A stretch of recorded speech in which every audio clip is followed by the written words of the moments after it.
ಕೆಲ ದಿನ ಕೆಲವರು ನಗುತ್ತಾ ನೋಡಿದರು, ಕೆಲವರು ಚಾಲೆಂಜ್ಗೆ ಪ್ರಯತ್ನಿಸಿದರು. ಆದರೆ ಯಾರಿಗೂ 100 ಪಾನಿಪುರಿ ತಿನ್ನಲು ಆಗಲಿಲ್ಲ. ಅವರಿಗೆ 200 ರೂಪಾಯಿ ಫೀಸ್ ಕೊಡಬೇಕಾಯಿತು. ಹೀಗೆ ನಿಧಾನವಾಗಿ ಅಂಗಡಿ ಜನರಿಂದ ತುಂಬತೊಡಗಿತು. ಒಬ್ಬ ತಿಂದವನು ಮತ್ತೊಬ್ಬರನ್ನು ಕರೆತಂದ. 100 ಪಾನಿಪುರಿ ಚಾಲೆಂಜ್ ಊರೇ ಮಾತಾಯಿತು. ಕೆಲವೇ ದಿನಗಳಲ್ಲಿ ಅವರ ಚಿಕ್ಕ ಅಂಗಡಿ ದೊಡ್ಡ ಆದಾಯ ತರುವ ಅಂಗಡಿಯಾಯಿತು.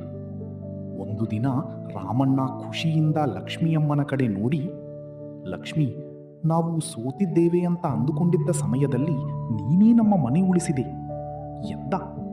ಲಕ್ಷ್ಮಿಯಮ್ಮ ನಗುತ್ತಾ, ಕುಟುಂಬ ಒಟ್ಟಾಗಿ ಇದ್ದರೆ ಯಾವ ಕಷ್ಟವೂ ದೊಡ್ಡದಲ್ಲ ಎಂದಳು. ಆ ಮಾತು ಕೇಳಿ ಎಲ್ಲರ ಮುಖದಲ್ಲೂ ಸಂತೋಷದ ನಗು ಮೂಡಿತು.